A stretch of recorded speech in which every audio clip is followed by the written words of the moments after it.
So today, guys, we're going to be showing you a build that is going to be the best solo player build for players who enjoy running skills.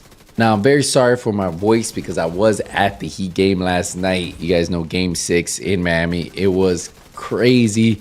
I was screaming, going loud, going nuts, and I lost my voice. So my voice is slowly coming back, so you guys got to bear with me, but I did want to get this video out for you because I've been testing it out.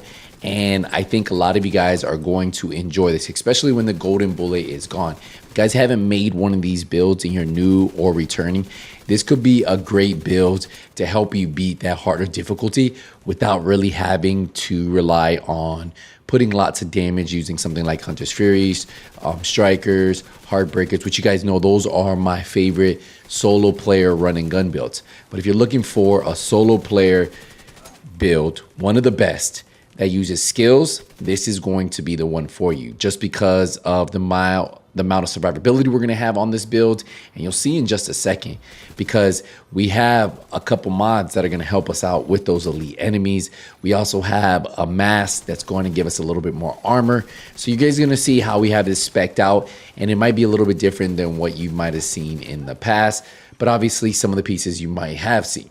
So what we're gonna do here is I wanted to show you some gameplay, just showing you like I'm literally getting through this, literally not doing much, right? I'm not even worried about popping a med kit because like they're not even getting any damage on me. My skills are just dropping them left and right, and as you guys see, it does exactly what it needs to do. It helps you get through harder content very easy without putting too much effort. I'm not having to worry about hitting headshots, not worried to have like dropping enemies. All I'm doing is pinging each enemy and they are all dropping. So we cleared the first half of this control point. I think you guys seen enough gameplay. We'll also show some more while we're breaking down the build.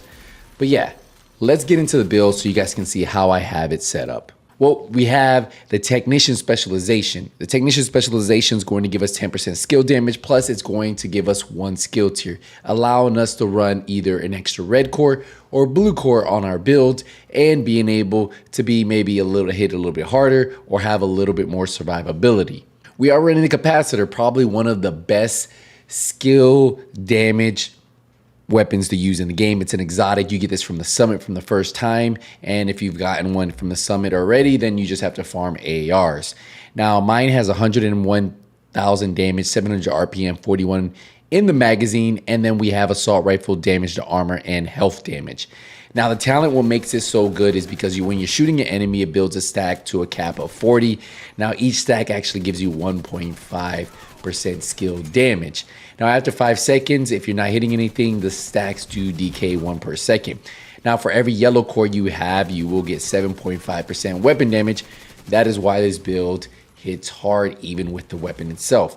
Now remember, the weapon comes with 10% crit chance, 11 in the round, 30% critical damage, and 10% weapon handling. Now I like to pair that up with the mop. The mop is kind of like my safety net. I always recommend running a weapon that can give you some type of armor back, especially close range. So what the mop does is it's the only shotgun that comes with 10% armor on kill. Now it has a shotgun damage armor, and then I have flatline on here. And then you guys know, since I'm running the technician, I can run the laser, right? So what that's going to do is I'm honestly going to get 15% extra pulse damage. So we have reload speed, critical chance, and then the link laser pointer on this. So for the mask, I'm running the chill out mask. If you guys don't have this mask, well, you guys can just run a regular Gilligar mask. You're gonna lose out on 12% protection from elites. But what this does is it gives me 5% total armor. So I'm also having an extra 170,000 armor because I can run 1 less yellow tier. So there you guys go. So we have 5% total armor. We have the 170,000 armor on there. So it puts us about almost 1 million armor on the build, which isn't bad for a skill build, right?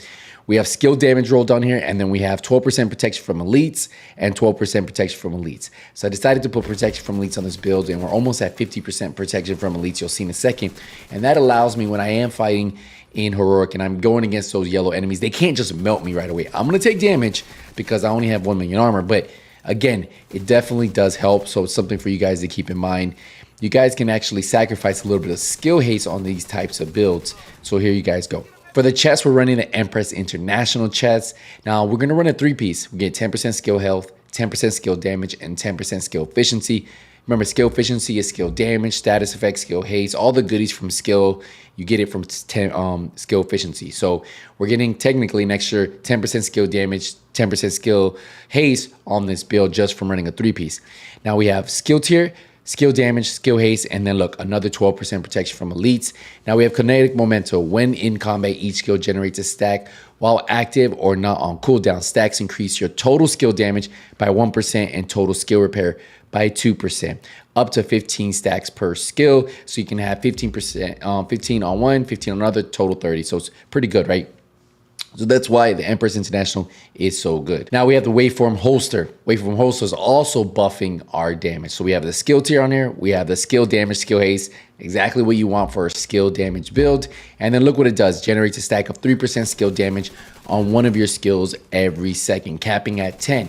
After 10 seconds at the cap, the stacks transfer to your other skills. The process then repeats. So you can have up to 30% on one, and then it goes down 15, and then it goes 30% on others. So pretty cool how this works. And that's why it's good if you have 2 skill damage pieces.